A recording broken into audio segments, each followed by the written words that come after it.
But really rounding it out, right, to our last topic, another Maryland guy, Kevin Durant. It's been a rough. I got a hate-love relationship with Kevin Durant. Like, I really liked him when he first came in the league, but then, like, when he went to Golden State after the whole OKC debacle, I was like, bro, come on, bro. Like, they put you out of the playoffs, and you went to this team, and now you want to talk shit to Westbrook, and, like, come on, bro. Like, you wasn't doing none of this last year. All you had to do was score 5 more points, win 1 more game, and now all of a sudden you come back and you, like, okay, you got 2 rings, cool, right? But now you went to the Nets. Y'all had the best roster in the league. Trying to make another super team after the Warriors. That's what I'm saying. On paper, it looks good. And this is the one thing about everything being on paper. On paper, it looks like y'all got the championship gift wrapped to y'all. But until you go through the woes and the turmoil throughout the season, you really don't know what you into until you into it. You know what I mean? So it's like, yeah, you was in Brooklyn doing your thing. Damn.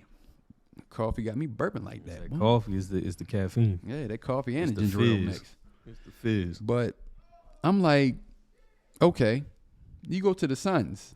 Now, granted, after LeBron left Cleveland and went to Miami, I was still a Cavs fan. Still followed LeBron. I did not like when he went to the Lakers. I hated it because I hated Kobe Bryant at the time, but I grew a respect for him because of what he did and what he brought to the game. Rest in peace to the Mamba, But, bruh, like, now that KD's back in the West and it's a lot tougher, the Lakers is creeping up into the playoffs now. Yeah. When nobody thought they would. Yeah. I didn't even think they would. Like, they traded some pieces. I'm like, yo, why you trade this person? Why you just trade Westbrook? And Westbrook's getting passed from team to team. But with the KD situation, I'm like, okay, you in Phoenix. All right, I expect big things out of this. Like, with that Mavericks and Suns matchup a couple weeks ago, I won some money off of that on FanDuel. Shout out to FanDuel. I ran it up that day. And he got Devin Booker behind him, Chris Paul. He's been in the league for a while. Yeah, but there's no reason why you can't accomplish a chip with this team. If you didn't do it with the Nets and you don't do it with the Suns, you're just not gonna get no more rings, bro. I'm just gonna call a spade a spade. But for him to tweak his ankle in a warm up. So this is really what we get into. So pregame, everybody's listening to this freak accident. Kevin Durant goes out in warm-ups. I don't know if it's a slick spot on the ground. His ankle looked like it just buckled. But this is one thing I talk about. Like, it's hard being as tall. I don't know his exact. He's 7 foot something. Just coordinate yourself at 7 foot, whatever he is.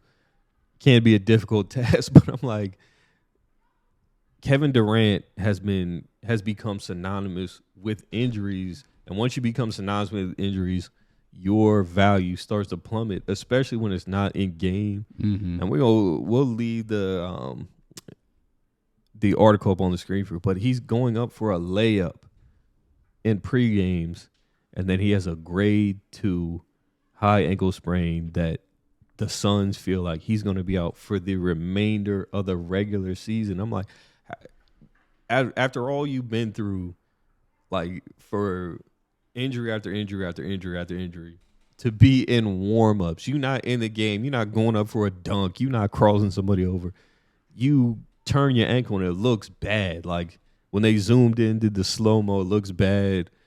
That ankle touched the floor. The ankle touched the floor, and I feel bad because this has been a repeat outside of this. We talk about 4 different Maryland guys in Logic. Mm-hmm. Even though Lamar Jackson not a Maryland guy, we're talking about the Baltimore Ravens, right? Maryland franchise. We talk about Gervonta Davis, and now we're talking about Kevin Durant.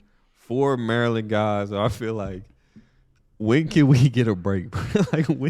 As an athletic guy, I can say that it's easy to do that because it don't even have to be a wet spot on the floor. Like, you can so much as just step wrong and something happen. Like, I done rolled my ankle a couple of times. So with the injuries that he's, sustained over his career, like, when it comes to, like, leg injuries, based on, I ain't no medical doctor, nothing like that, but I know that when it comes to sprains, you're literally tearing ligaments.